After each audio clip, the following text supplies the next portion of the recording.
Hi everyone, welcome to another Flashback Friday with your NLP life coach Lebohang Dladla. Today I would like to be Lebohang Dladla, the woman.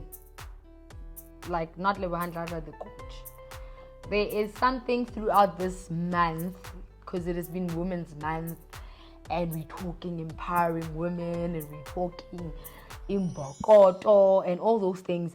There's just something that has just been laying on my heart and wrestling with my spirit from a woman's point of view. So, the question that came to mind for me was, while we are busy as the world empowering women, who is getting the men ready for this empowered woman? Because for so many women, it means different things to be empowered. It means so many different things, and we get to a point where women even use it to kind of like be very controlling, very disrespectful, because they have found their sense of freedom and their sense of, I know I can be a wife, a mother, and a CEO. I can own my business and still raise kids and still do something else. But the lack of us ending up neglecting certain roles that we play. Now, don't get me wrong. I'm not saying you need to downplay your power. I'm not saying downplay who you have become or who you have found yourself to be. But is the husband, is the boyfriend, is the boss, your manager, is your counterpart at work really ready? Or who told them and prepared them for the newfound freedom that now you acquire? For example, when we get married, in black cultures mostly, you will have a woman being sat in a room by a whole lot of other old women that some of them you don't even know. And they tell you about what marriage is, what you should be like, what time you should come home, or what time you should have dinner prepared. Hey, you must be patient, my child, and all these things. But does that also happen for guys? Or for the guy, is it, do you have the lobola man? Don't disrespect us. We don't want to be disrespected by that family. And they just pat you on the back. They're like, yeah, no, you're grown now, my man. And that's it. Now, do you realize from the first time when we enter into this whole thing, the playing field is already not level? Because now I'm told, Dori, by 7 you must eat. But nobody told you that by 7 you must expect dinner. So chances are at 7 o'clock I'm coming with the plate there. I'm about to serve you Baba, and Baba is actually reading his newspaper, wanting to watch the news. Then what happens? He just flips this plate and is like, why are you irritating me here with your food? It's the little things. It's the little things. Now you've went and you've empowered yourself. You went to a Lebohang Dladla workshop, and she tells you about how bold you are and what kind of a woman you are. And she tells you that you're this Proverbs 31 woman. You can do all these things. But when you go back home, your husband has been taught you provide and you bring the bacon. Now you tell him, I want to be a businesswoman. Who prepared him to tell him that this woman of today can actually bring home the bacon? And her bringing money to the table, whether it's equal to yours, whether it's a little than yours, or it's more than yours, does not take away from your masculinity as a man, does not take away from your role as a provider as a man. But it's her newfound sense of self that she knows that she can actually do other things besides cooking and being pregnant and bare feet in the kitchen. Now, it brings out a whole lot of confusion where you find that even women, they go to seminars, they go to workshops, they read books, they do all these things to empower themselves. But we don't have the same platforms for men. We don't. Honestly, we don't.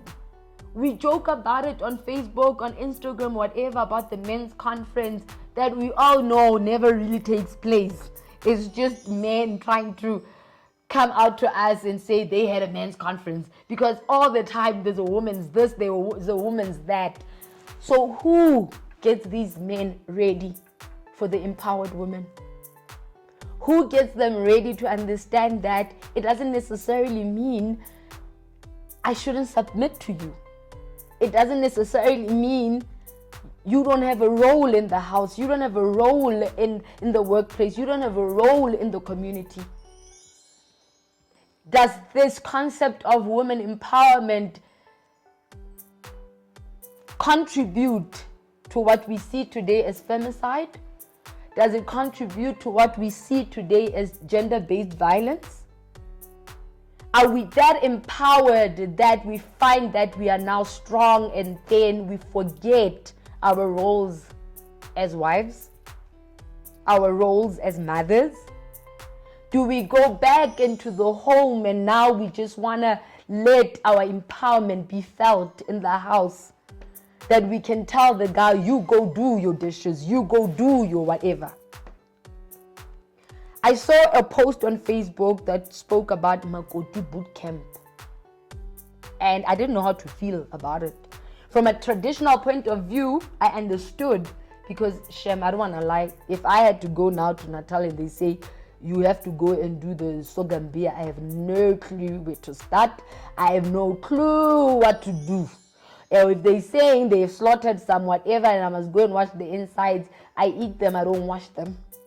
So from that point of view, when they wanted to teach the women that traditionally when you go to your husband's maternal house or homestead, this is what is expected of you as Makoti. I get that. But now I ask myself, do we have a Mkwenyana boot camp where men are taught how to provide, how to profess, how to protect us? Do we have a Mkwenyana boot camp where men are taught that when it is whatever that's happening at home, you're not just gonna find them sitting in the garage drinking and we have to come and serve them?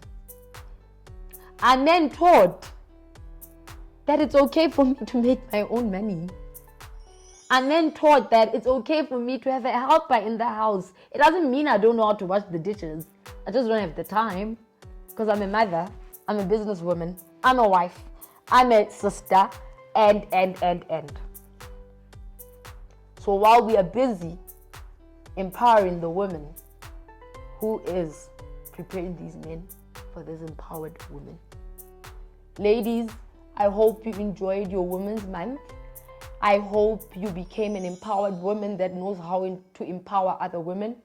I hope you became an empowered woman that knows her stance and her role and can actually change and maneuver herself based on where she is. I hope you know that you are the CEO at your company but not in your house. I hope you know that being empowered does not necessarily mean you shouldn't submit to your husband. And guys, I hope you know just because I'm empowered does not necessarily mean you are not a man anymore. I shouldn't respect you, or you're not the head, or I'm taking away your masculine power and strength that God created you for. So I hope the playing fields will be a bit equal, because I think women empowerment is all about that. Women being empowered for equality, to show that they are an equal partner in whatever it is that you want to achieve.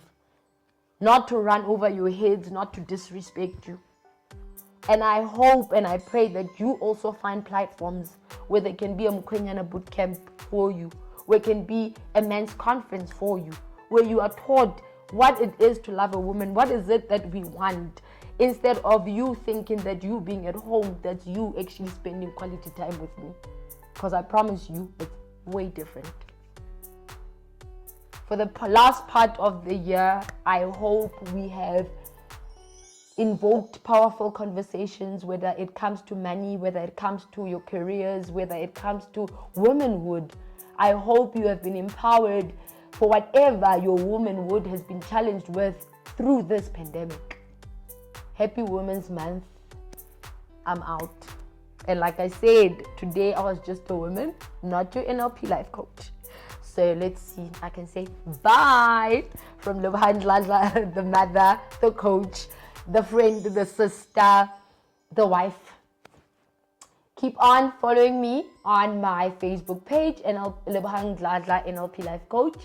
And also, guys, please just check out Lavender Hill Country Estate here in Bethlehem, and also visit In-House Media and Communications for any of your media stuff, whether it's your photo shoots or whatever. They actually make you look nice. I don't look like this normally. And also Kinako TV. It is owned by two brilliant women who are taking the media space by a storm on their YouTube channel. So till next time, when it's spring and we'll be spring cleaning your life. Bye.